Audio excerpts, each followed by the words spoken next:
नाम है दिव्यांश और इंग्लिश पढ़ाता था मैं और 2017 से पढ़ाना स्टार्ट किया था और यूट्यूब चैनल भी है। तो आप सभी लोग प्रिपरेशन कर रहे हो ऑब्वियस बात है गवर्नमेंट जॉब की, आप किसी का उसमें से बोर्ड की आप स्टार्टिंग से छोटे एग्जाम की ही प्रिपरेशन करें, ठीक है। क्यों करें उसका मैं कारण आपको बताता हूँ, ठीक है। पीएससी की बात क्यों नहीं करता उसका भी मैं कारण बताता हूँ, ठीक है।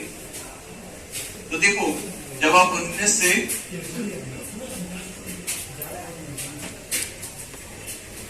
जब आप 19 से 23 की एज में आते हो, सबसे पहले तो आपका माइंड बहुत ज्यादा तेज काम करता है, ठीक है।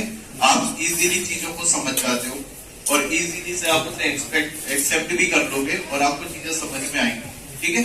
और इस जो लेवल होती है छोटे, हालांकि अब तो कंपटीशन बहुत हो गया है, लेकिन आपको ये कंपटीशन अपने ही शहर में देखने मिलेगा, बाहर इसमें कोई लेना देना नहीं है। बाहर के लोग बहुत कम तैयारी करते हैं, तो आप इजीली से एक जॉब आप इसमें मिल सकते हैं अगर आप प्रॉपर इसी तरह की तैयारी करते रहेंगे तो। अब मुद्दा क्या है, देखो बरसाती में क्या होता है कि जब भी एग्जाम आते हैं ना तो मछलियों की तरह सारे के सारे लोग आ जाते हैं तालाब में एकदम से कि हाँ यहाँ आटा मिल रहा है, आ जाओ टूट के। सतत प्रयास करना पड़ेगा आपको, क्योंकि इसमें से बहुत सारे होंगे जो एग्जाम हुआ, एग्जाम जब डेट आएगी तभी पढ़ेंगे, ऐसा नहीं करना। देखो मैंने 2016 में मेरा ग्रेजुएशन हुआ था, एक साल मैंने पढ़ाई करी पूरी शिद्दत से। अब तो एक साल भी नहीं कर पाते लोग, 6 महीने करते हैं, फिर चेंज कर देते हैं, फिर रुक जाते हैं, फिर कोई की शादी आ जाती है घर में हो, फिर ऐसी ऐसी चीजें घटनाएं होती रहती, फिर कोई डिप्रेस हो जाता है, फिर रुक जाते। तो ऐसा नहीं करना है आपको। अगर आप आराम से इतनी एज में अगर आप पढ़ाई करोगे, तो अगर लगातार पढ़ाई करोगे, देखो पढ़ाई करना और लगातार पढ़ाई करने में बहुत ज्यादा अंतर होता है दोनों चीजों में, ठीक है। लग के पढ़ाई करोगे तो आपको जॉब कंफर्म रूप से मिल जाएगी। लेकिन मैंने ये देखा है कि इंसान पहले करेगा एमपी कोड की तैयारी, फिर आ जाएगा वो एसएससी में, दोनों में सफल नहीं हुआ तो जाएगा पीएससी में। समझ रहे हो? मतलब इतने छोटे एग्जाम में अगर आप सफल नहीं हो पा रहे, आप बड़े में कैसे जा रहे हो? फिर जब कोड नहीं निकला तब क्या कर रहे हो? एसएससी कर रहे हैं। एसएससी भी नहीं निकला तो क्या कर रहे हैं? पीएससी। जबकि होना क्या चाहिए, पहले कोड का निकालो, फिर एसएससी का निकालो, उसके बाद आप पीएससी के अंदर जाओ, तभी तो आपके अंदर कैलिबर दिखाई देगा, ठीक है। तो और आज के टाइम पे भाई देखो बच्चे वो नहीं बनते सही बात है कि नहीं, लेकिन अपन देखते क्या है, अच्छी अच्छी चीज, तो कभी नकारात्मक चीजें भी देखनी चाहिए। तो ये देखो सबसे चीज बात, सफलता का मूल मंत्र क्या है? देखो 2016 से मैं पढ़ाई कर रहा हूँ, 2021 में जाके 5 साल में जाके मेरे को ये वाली जॉब मिली है इंदौर के अंदर, ठीक है। यही था कि मेरे को पहले, इससे पहले मुझे मिली थी ये ग्रेड वाली इनकम टैक्स के अंदर दिल्ली में, लेकिन मैंने नहीं की उसको, क्योंकि मेरे को लग रहा था कि मेरे अंदर कैलिबर है, मैं और अच्छी प्रिपरेशन कर सकता हूँ। तो अब जाके ये पता है, ये नायब तहसीलदार से ज्यादा इसकी ग्रेड पे सैलरी, तो नायब तहसीलदार होता है ना, पीएससी से बनता है, वो 3600 के अंदर आता है नायब तहसीलदार, ठीक है।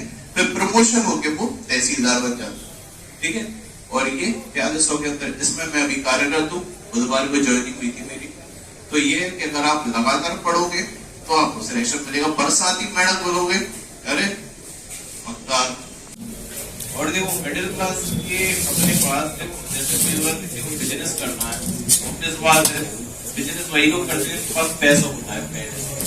जैसे कि हम देखते हैं बहुत पैसे वाला है, राठी वगैरह की बात करें, राठी तो पैसे की इतना तो 10 बिजनेस खोल सकते हैं तो अपने पर कैसे होती है। जैसे जो जिनके पास पैसा होता है तो अगर कुछ करते नहीं तो पैसा लगा के और दूसरा बिजनेस खुलाते हैं। एक ने अगर फर्नीचर का खोला है, दूसरा खोलेगा ज्वेलरी का, ठीक है, तीसरा खोलेगा ट्रकों के चक्के चला देंगे, तो उनके पास पैसों की कोई कमी नहीं रहती। अपन क्या है, अपन देख रहे हैं सब मिडिल क्लास की, तो अपने पास केवल एक नौकरी बचती है अपना जीवन निर्वाह करने की, ठीक है।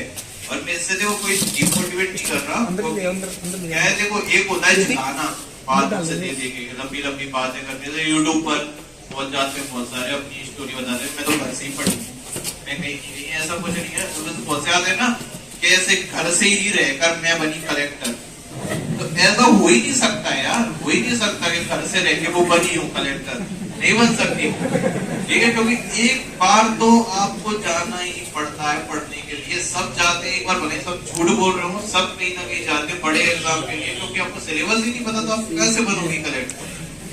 आपको पता होना चाहिए ना सिलेबस। तो सबसे पहले तो जो रफ में आता है वो यूट्यूब पे आता है, और दूसरी बात आपको सच्चाई न बता करके, जैसे बहुत से क्या करते हैं अधिकतर ज्यादा फुला देते हैं, अरे ये बन जाओ वो बन जाओगे तुम कलेक्टर बन जाओगे। अरे भाई बहुत सारी चीजें होती है यार, हर चीज क्या है प्रैक्टिकली सोचता नहीं है। सबसे पहले तो अपन को सेल्फ एनालाइज करना चाहिए कि हम कितने पानी में है। जैसे कि अगर मैं बात करूं, मैं कभी पीएससी की तरफ नहीं जाता, क्योंकि मुझे पता है मेरा जी के नील है, बिल्कुल जीरो, कुछ नहीं आता मुझे जी के अंदर, तो मैं उसमें जाऊंगी क्यों जाऊंगा, क्यों पैसे खर्च करूंगा फालतू में जाके। फिर अगर जब बॉस से बोलते हैं कि बेटा ट्राई तो करो एक बार, जैसे मतलब ऐसे रिलेटिव्स में भी होते हैं बहुत से, अगर मैं सही सजेशन दूं तो उनको ये लगता है कि ये चाहता है ये खुद नहीं बने तो हमारा मोड़ा भी नहीं बने। मतलब गलत रहते थे उस चीज को, अगर अपन सच बताने की कोशिश करें किसी को तो वो गलत रहते हैं। अपन किसको बताते हैं एक्सपीरियंस के बेसिस सर, एक अजय सर ऐसा नहीं, आपको प्रैक्टिकल होकर सोचना पड़ेगा कि सच्चाई एक सबके अंदर एक इंसान रहता है, सच्चा इंसान बैठा होता है जो आपको बताता है। एक होता है जो बाहर से आपको छोटा दिलासा देख के बताता है, और एक होता है सच। आप जानते हो कि आपका कितना कैलिबर है, तो उस कैलिबर के दायरे में आपको प्रैक्टिस करनी है। बाद बाकी इसकी मैं गारंटी दे रहा हूँ, अगर आप 19 से 30, अगर आप 2 साल किसी भी एग्जाम की अगर वैकेंसी रेगुलर आ रही है, 2 साल लग अगर आप तैयारी कर लोगे ना, देखो 1 साल में बोलूंगा नहीं, क्योंकि कंपटीशन बहुत ज्यादा बढ़ चुका है, अधिका बढ़ चुका है। किसी टाइम पर स्टेनोग्राफर पे सिलेक्शन हुआ करता था 80 नंबर पे, जनरल का, सामान्य व्यक्ति का 200 में से 80 नंबर पे, और आज 150 पहुंच चुका है। ग्रेड डी का 150 पहुंच चुका है। तो आप सोच लो कंपटीशन दुगना बढ़ गया, बहुत ज्यादा मात्रा में बढ़ गया। तो इसीलिए अब क्या है ना, पहले तो क्या है थोड़ा बहुत पढ़ लेता तो लग जाता था, लोग भी नहीं जानते थे, और अब जानने लगे, बहुत सारे लोग जानने लगे इसके बारे में। कोई सा भी एग्जाम हो, अब देखो कोर्ट में भी आप जाओगे तो बहुत सारे सीपीसीटी सबके हाथ में है। स्टेनो का स्टेनो तो कैशपुरी में सबसे ज्यादा बाहर से आ रहे हैं पढ़ने के लिए, ग्वालियर वगैरह से स्टेनो के लिए आ रहे हैं पढ़ने के लिए। स्टेनो में तो आपको स्किल टेस्ट में तो कभी कोई दिक्कत आएगी नहीं, टीचर्स अच्छे हैं यहाँ पे। मेन चीज है खुली का निकालना। और हाँ, एक और बात मैं आपको बता दूं, जैसे अगर आपने गलती कर दी हो 12th के बाद, या अगर आपने स्टेनो कर ली है, तो अब मैं आपको बता रहा हूँ, आपके जब भी भाई बहन आए ना 12th के बाद कभी भी स्टेनो मत करवाना उनको 1 साल देना चारों सब्जेक्ट पढ़ने के लिए। मैथ भी पढ़ बेटा तू, जीके भी पढ़, इंग्लिश भी पढ़, ठीक है, रीजनिंग भी कर। उसके बाद जिसमें तुझे इंटरेस्ट आ रहा है वो वाली लाइन को पकड़। क्या होता है स्टेनो करके वही बर्बाद हो जाता है बच्चों, जो उसका दिमाग चलता है 12th के बाद बहुत पढ़ाई कर, तू मत करना स्टेनो नहीं कराना, कौन मत करना।